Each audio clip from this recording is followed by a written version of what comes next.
үг хэлээдгээ энэ шүүхтэй холбоотой танах тэр платформ хөгжүүлж байгаа бол дижитал платформ хөгжүүлж байгаа бол үнэхээр сайн. Би одоо прокурор бас яг дижитал тийм платформ хөгжүүлэх ёстой.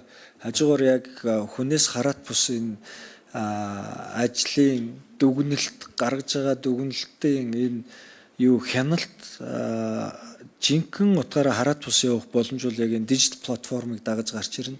Тэгэхээр шүүхтэр ч гэсэн энийг харин өөртөө санаачлаад энийг хийгээ явж байгааг бол би их дэмжиж байгаа. Ялангуяа танаа энэ IT чиглэлийн болсон хүчин чинь бол үнэхээр чадварлаг хүмүүс байлаа. Яг энэ жишгээр одоо прокурор бусад байгууллагууд бол энийг бас хэрэгжүүлээд явах боломжтой. Та нарт гэхлээр тэр технологи юм дээрээ бол бас хуваалцах би боломж байгаа болов уу гэж бодож байгаа юм.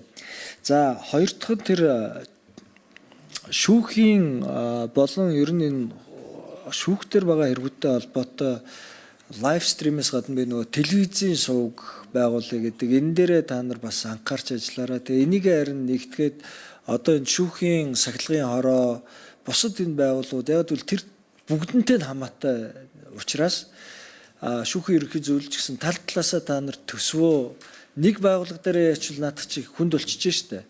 Тэгэхээр хит хитэн байгууллагууд төсвөө хувааж тавиад нэг тим сувг бол явах хэрэгтэй байгаа шүү. Тэгээ тэн дээрээ бол харин ёстой төсвийн та нар оруулна гэхээс үйл ажиллагаанд нь бол оролцохгүй. Энийг бол яг хараат бусаар ёстой нөгөө мэрэгжлийн хүмүүс ингээд ороод ийм кейсүүд хилцэж байна. Энэ дээр бол ийм алдаа дутагдал гарч байна. Энэ дээр илт ийм завхрал харагдаж байна гэд. Энэ ч л нөгөө хамгийн найдвартай шүүхийн шийдвэрийн шударга байдлыг хангаж өгнө. Тэгэхээр ил тоотой байдал гэдэг бол хамгийн том хяналт. Тэгэд энэ хяналтыг тавихын тулд бол ганцхан тэр лайв стрим биш, энэ телевизийн бас сувг хэрэг болно шүү. Энэ дээрээ бол та нар бас анхаарч ажиллаарай гэж хэлмээр байна.